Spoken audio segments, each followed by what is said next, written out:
네, 시장 낙폭이 다시 좀 커져서 코스피가 2%대 하락세고요. 아침에 이제 출발하고 난 다음에 잠시 5,100이 깨진 적이 있었는데 지금 5,107선에서 거래가 좀 이루어지고 있고요. 코스닥 종합지수도 현재 1.9% 정도 하락하고 있습니다. 오늘 변동성이 굉장히 큰데 전반적인 시장의 이슈하고요.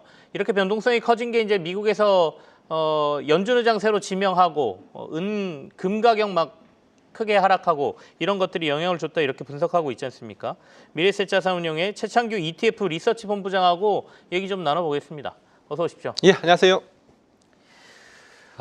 매파 성향이라는 타이틀이 지금 네. 케빈 워시에게 붙어 있는데 매파가 맞긴 맞습니까? 시장은 뭘 두려워하는지도 좀 궁금하기도 하고 네. 일단은 이 새 연준 의장에 대한 불확실성을 큰 변수로 생각하십니까? 저도 처음에 연준 의장이 누가 될 건가에 네. 대해서 관심이 굉장히 많았었습니다. 처음에는 케빈 헤셋까지 얘기가 나왔다가 블랙락의 CIO였던 릭 리더까지 등장을 그죠? 하면서 네. 굉장히 시장에 혼선을 줬었고요. 그 혼선을 뒤집어 생각해 보면 그만큼 시장은 연준 의장이 누가 되느냐, 그리고 트럼프가 의도하고 있는 대로 정책 금리를 인하할 수 있냐, 이런 쪽에 방점을 뒀던 것 같습니다. 네. 그렇지만 케빈 워시 같은 경우에는 과거에 연준 이사를 할 때 일종의 비둘기적인 발언보다는 오히려 매에 가까운 호키시한 발언들을 많이 했었기 때문에 그런 데이터들을 바탕으로 또 케빈 워시를 바라보고 있는 거고요.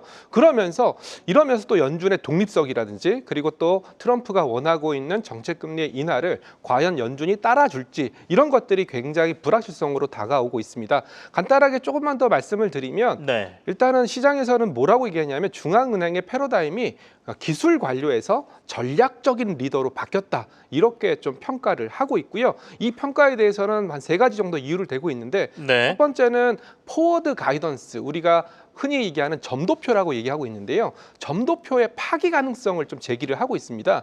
과거에 제롬 파월 의장 같은 경우에는 시장이랑 끊임없이 소통하면서 내가 금리를 어떻게 했으면 좋겠어? 이렇게 낮췄으면 좋겠어? 높였으면 좋겠어? 이런 얘기들을 끊임없이 소통을 했었는데요. 근데 아무래도 케빈 워시 쪽에서는 점도표라든지 시장과의 소통이라든지 이런 측면에서는 불확실성이 높기 때문에 일종의 금리 정책과 관련해서는 안개 속을 걷는 거 아니냐, 이런 표현들을 하고 있습니다. 그렇기 때문에 시장에서는 굉장히 두렵다 또는 잘 모르겠다, 이렇게 얘기를 하고 있는 거고요.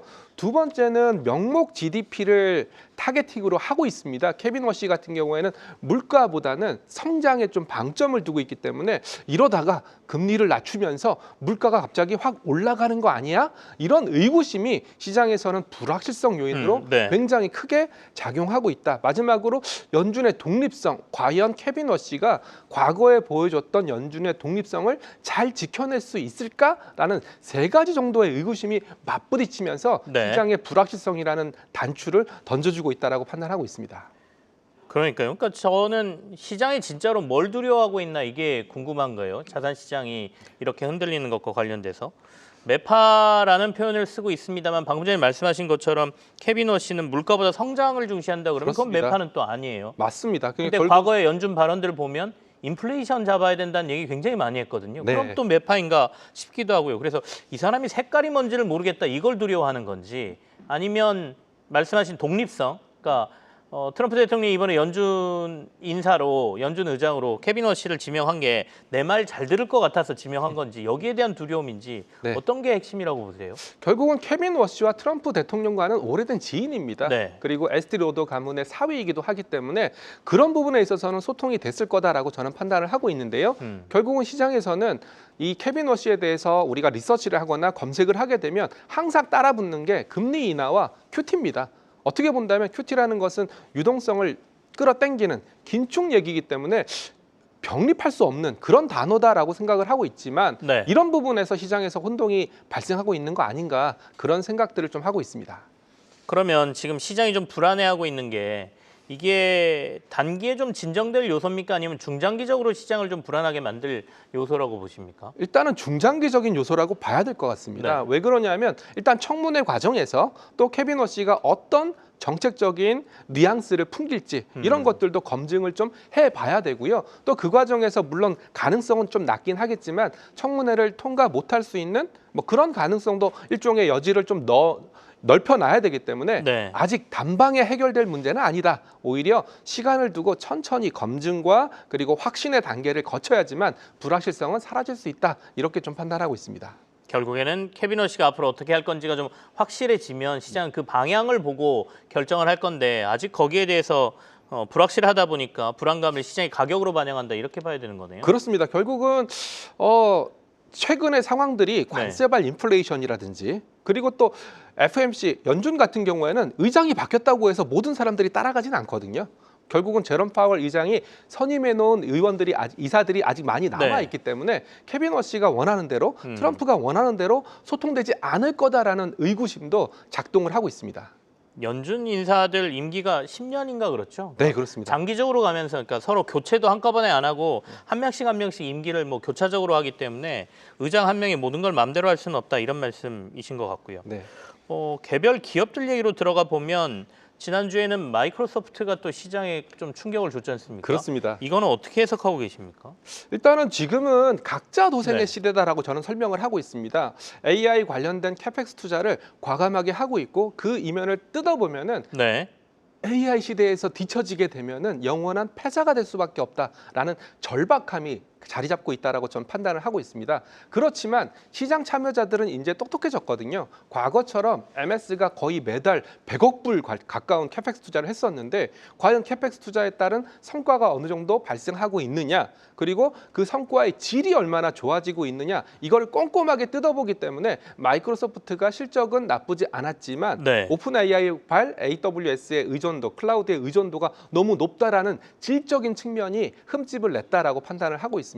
거꾸로 얘기한다면 메타 네. 같은 경우에는 결국은 광고라는 든든한 무기를 굉장히 잘하고 있기 때문에 수익성의 질이 굉장히 좋네라고 생각을 하면서 마이크로소프트와 대변이 되는 그런 모습을 보여주고 있고요.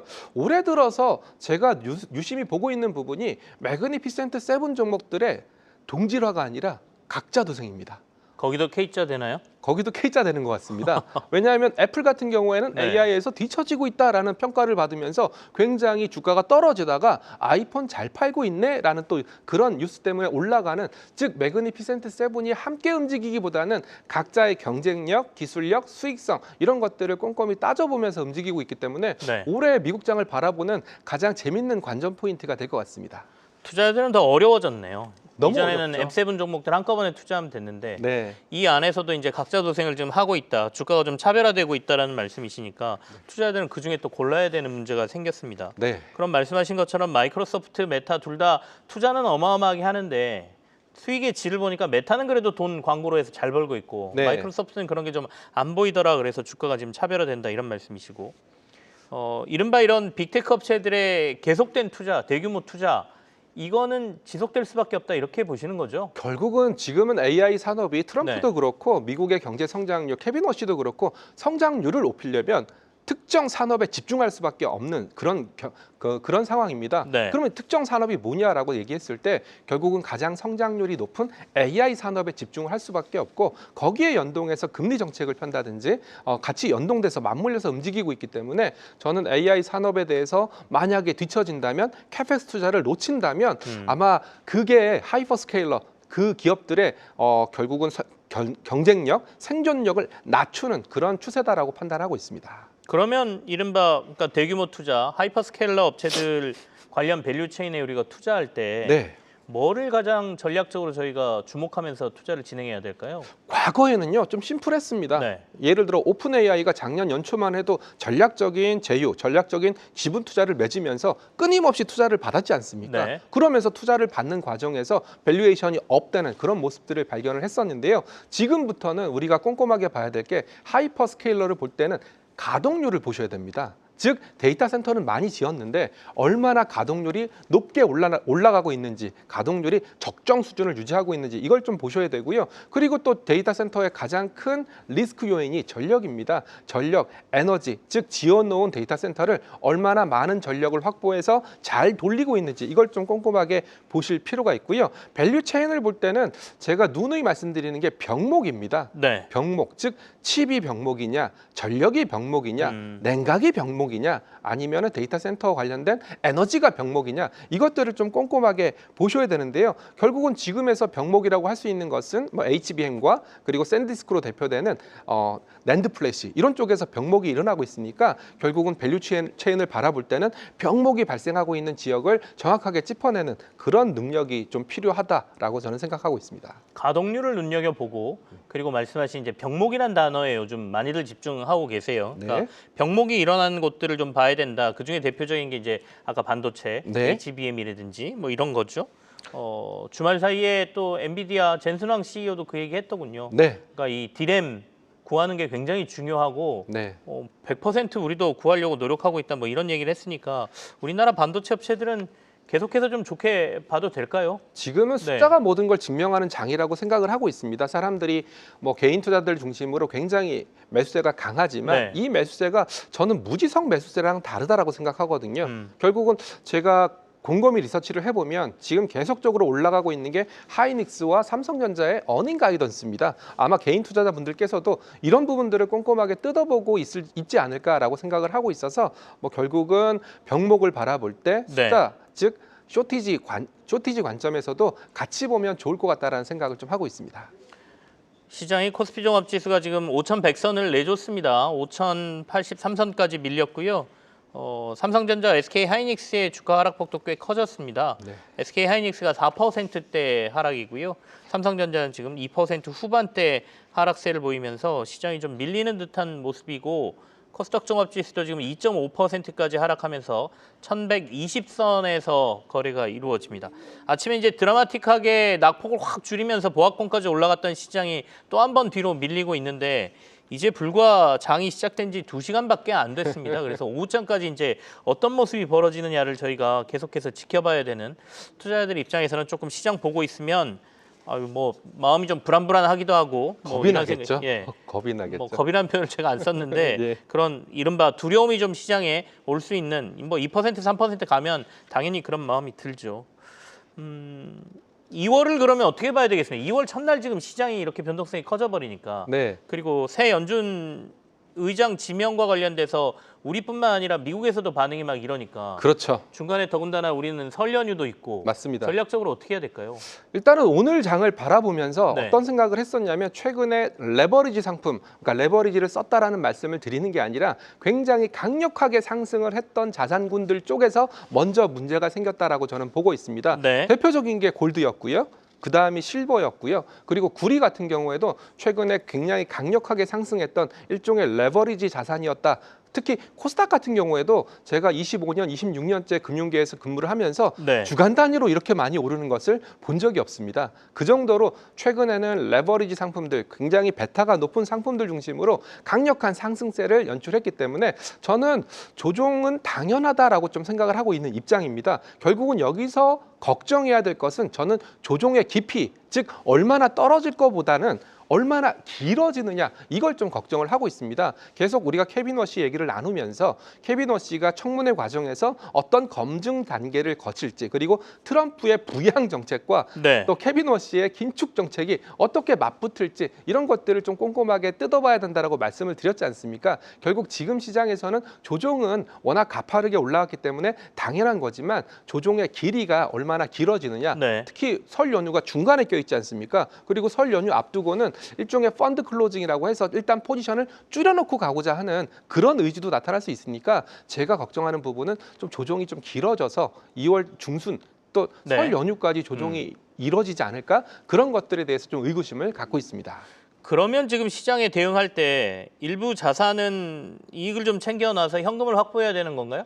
저도 지금 굉장히 고민스러운 부분이 네. 바로 그겁니다. 결국은 시장이 올라가고 있는 종목과 못 올라가고 있는 종목으로 양분한다면 올라가고 있는 종목은 대표적으로 성장주라고 할 수 있는 그런 종목들이 많이 올라갔고요. 못 올라가는 종목들은 방어주, 내수주, 또는 가치주에 해당되는 그런 종목들은 많이 올라가지 못했습니다. 이런 상황들을 바라보면서 제가 드릴 수 있는 조언은 뭐냐면 성장주 쪽에서 수익이 굉장히 많이 났다면 일부를 좀 못 올라갔던 방어적인 성격의 주식으로 좀 돌리는 것도 나쁘지 않다라는 생각을 하고 있고요. 그리고 또 현금은 뭐니 해도 네. 가장 위대한 자산입니다. 그래서 지금 현금 비중이 굉장히 낮다면 현금 비중을 조금씩 올려놓는 그런 전략도 고민해보면 어떨까라는 생각을 좀 하고 있습니다. 특히 오늘 호텔신라 얘기하셨지 않습니까? 네. 전형적인 인바운드 영업하는 주식이거든요. 이런 종목들이 움직이고 있다는 것은 좀 로테이션 관점으로 좀 시장을 바라보는 참여자들도 생겨나고 있다는 뜻으로 해석할 수 있으니까 저는 이런 부분들을 좀 꼼꼼하게 보시면 어떨까 싶습니다. 알겠습니다. 이게 이제 워낙 높은 수익률을 보고 있으면 말씀하신 인바운드 수요가 있는 호텔신라나 네. 이런 데들의 상승폭이 전혀 눈에 안 들어오거든요. 안 들어오죠. 근데 이제 본격적으로 시장이 좀 조정을 하거나 오랜 기간 동안 지지부진하게 가기 시작하면 또 그런 데가 굉장히 안정적으로 보이기도 합니다. 그러니까 시장이 이제 한 색깔로만 이루어지지 않기 때문에 그런 다양한 곳들을 같이 보유하면서 자산의 안전성을 좀 확보하자 이런 말씀으로 포트폴리오 제안을 지금 해주시고 계신데 네. 앞서 이제 방송 시작하기 전에 저랑 얘기하면서 오늘 시장의 이 급등락이 네. 은가격 시세하고 연결이 된다라고 말씀 주셨거든요. 그 얘기도 좀 해주시죠. 예, 최근에 케빈 워시 지명 이후에 네. 가장 큰 폭의 하락을 나타냈던 자산은 은이었습니다. 금과 은은 본질적으로 같이 가지만 은의 성격은 뭐냐면 수요에 비해서 공급이 탄력적이지 않은 그런 자산입니다. 네. 그런데다가 좀 흔하게 널려 있는 그런 광물이다 보니까 재활용을 한다든지 아니면 공급이 탄력적으로 이루어지기가 어려운 그런 구조를 갖고 있는데요. 실제로 은이 급락을 하고 나서 우리 장중에 은 선물 가격이 반등을 했었습니다. 그러면서 우리 시장도 같이 따라서 반등하는 모습을 보여줬었지만 다시 은 선물 가격이 떨어지니까 동반적으로 하락하는 그런 모습을 보여줬었거든요. 결국은 시장은 바로미터로 삼고 있는 것은 결국은 달러화와 연동되겠지만 달러화 강세 또는 달러화 약세와 연동되겠지만 금 가격, 은 가격 이런 쪽에 영향을 좀 많이 받고 있으니까 은 가격을 좀 뚫어지게 보실 필요가 있다라는 생각을 좀 하고 있고요. 그리고 또 한 가지 은 선물 같은 경우에는 최근에 얘기가 나오고 있는 게 뭐냐면 실물 인수도 즉 은 선물을 매수를 했을 때 네. 만기가 된다면 은 현물을 줘야 되거든요. 근데 은 현물이 없다. 은 현물이 모자라서 은 선물 포지션을 축소해야 된다. 이런 얘기가 나올 정도로 굉장히 노이즈가 많으니까 그런 부분들도 좀 염두에 두셔야 됩니다. 그래서 뭐 은 증거금을 늘리라고 맞습니다. 지시했다 뭐 이런 얘기까지 지금 같이 나오면서 시장이 좀 혼란스러운데요. 오늘 시장의 하락이 은 선물 시장 시세하고 비슷하게 움직인다는 말씀까지 해주셨고요. 지금 코스피의 하락 폭이 3%대까지 확산이 되네요. 시장이 조금 더 심리가 좀 안 좋아지는 것 같은데 앞서도 말씀드렸지만 요즘 변동폭은 예측이 안 됩니다. 그래서 네. 조금 지켜보시죠. 오늘 외국인의 매도가 좀 많습니다. 2조 원 넘게 지금 이 시각 코스피 시장에서 외국인이 매도를 하고 있으니까요. 때마침 또 원달러 환율도 오늘 13원 정도 오르거든요. 거의 14원 정도 상승해서 1,457원까지 원달러 환율이 지금 시세가 만들어지고 있네요.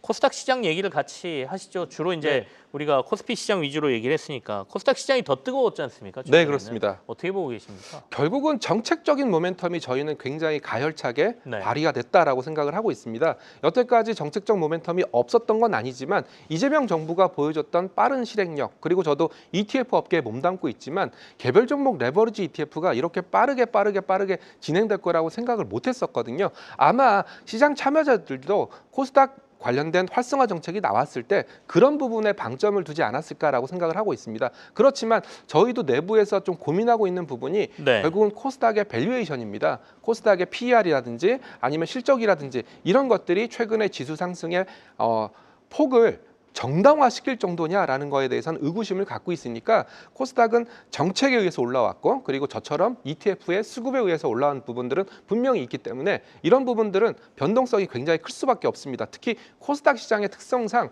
변동성이 너무나 크기 때문에 그런 부분들도 염두에 좀 두시고 뭐 밸류에이션도 좀 생각을 좀 하시고 그리고 빠른 속도 이런 것도 고민에 좀 넣으실 필요가 있고요. 지금부터는 제가 반복적으로 말씀드리지만 어느 정도 현금의 가치 아니면 현금 자산 비중의 네. 가치가 중요해지는 시기니까 그런 부분들도 굉장히 좀 고민의 범주에 넣으시면 좋을 것 같습니다.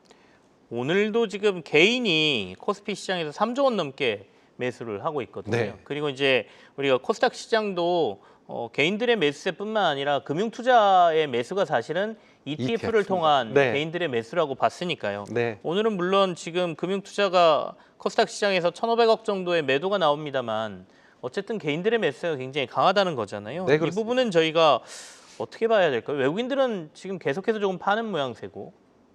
결국은 외국인들은 네. 제가 이제 한국만 보는 건 아닙니다. 한국만 보는 건 아니고 MSCI 이머징 마켓 전반적으로 본다면 한 가지 특징적인 사실을 확인할 수가 있는데요. 외국인들 쪽에서는 이미 선진국 포지션이 극대화됐고 그리고 또 어느 정도 선진국에서 비중을 확보했기 때문에 넘치는 유동성이 이머징 마켓으로 넘어가고 있는 건 사실입니다. 그래서 우리가 잘 모르겠지만 페루라든지 남아공이라든지 아니면 브라질이라든지 네. 멕시코와 같은 나라들 주가도 최근에 굉장히 좋았었습니다. 이런 관점에서 본다면 분명히 한국 주식을 사고도 남을 만한 유동성이다라고 판단을 하고 있는데요. 그럼에도 불구하고 외국인들의 현물 매도가 나오고 있다는 이유는 결국은 환율의 추세적인 하락과 관련된 문제, 그리고 반도체 업황의 불확실성 해소 이런 문제, 그리고 기업 밸류업 프로그램의 실효성과 관련된 문제 이런 것들이 복합적으로 외국인들의 투심을 좀 훼손시키고 있는 게 아닌가. 이렇게 외국인들이 돌아오고 있지 않은 장에서 개인 집중으로 올라오고 있는 이런 시장 구도는 네. 글쎄요. 제가 바라보기에 뭐가 좋다 나쁘다 여부를 떠나서 좀 질적인 측면에서 다시 한번 외국인들의 매수세가 보강되지 않는다면 성장의 한계, 즉 반등의 한계는 분명히 있을 수 있다라는 말씀을 드리고 있습니다. 아까 이제 코스닥 시장의 최근 들어의 급등에 대해서 뭐 이런저런 말씀을 해주셨는데 그렇다면 개인들은 코스닥 시장 투자할 때 그나마 ETF가 대안으로 보이십니까? 개별주 투자보다는? 지금 상황에서는 ETF 외에 좀 네. 개인들이 큰 자금으로 들어올 수 있는 코스닥 종목은 많지가 않습니다. 아무래도 코스닥 150을 뜯어본다면 우리가 잘 알고 있다시피 2차 전지 그리고 바이오 그리고 로봇 이렇게 구성이 되어 있거든요. 근데 최근에 그 종목들이 전부 다 많이 오른 데다가 또 가격도 굉장히 비싸졌기 때문에 눈에 보이시기에는 뭐 코스닥 150 ETF가 좀 싸게 보일 가능성이 높습니다. 그래서 아직까지 개인들의 순매수는 ETF를 중심으로 들어올 가능성이 높고 만약에 코스닥 개별 종목을 투자하신다면 코스닥 150에 포함되어 있는 그런 종목들 중심으로 투자를 하시는 게 제가 보기에는 좀 안전하다 또는 좀 어떻게 본다면 하방 경직성을 담보한다라는 생각을 하고 있습니다. 지금 전반적으로 시장의 상황이 그래도 오전에 장 출발하고 난 이후에 뭐 우리 증시야 처음부터 약하게 출발했습니다만 일본이 좀 강했거든요. 아까 1% 넘게 니케이 225가 오르는 모습도 봤는데 지금 니케이도 거의 보합권까지 내려와 있는 상태입니다. 전반적으로 투심이 좀 악화되는 듯한 모습을 보여주고 있어요. 오늘 중국 아까 저희가 잠깐 봤습니다만 중국도 하락세고 우리의 하락폭이 지금 가장 큰 편이기는 하고요. 2월 그럼 전략 저희 어떻게 가져가야 됩니까? 좀 반복적으로 좀 말씀을 드리고 있지만 굉장히 어려울 거예요. 예, 뭐 물론 1월 달에 쉬웠냐라고 물어보신다면 아마 1월 달에는 포모에 좀 많이 휩싸였던 달이다라고 저는 생각을 하고 있는데요.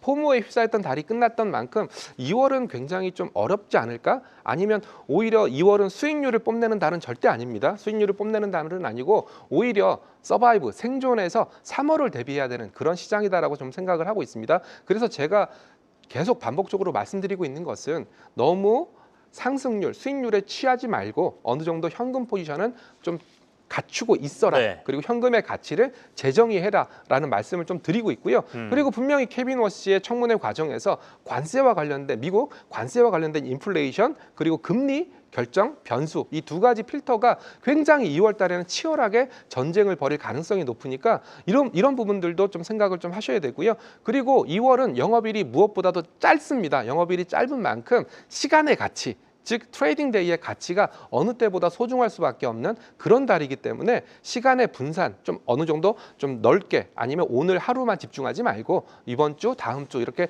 분산해서 시간의 가치에 좀 집중할 필요가 있다라는 생각을 하고 있습니다. 알겠습니다. 미래에셋 자산운용 최창규 ETF 리서치 본부장과 함께했습니다. 고맙습니다. 예, 감사합니다.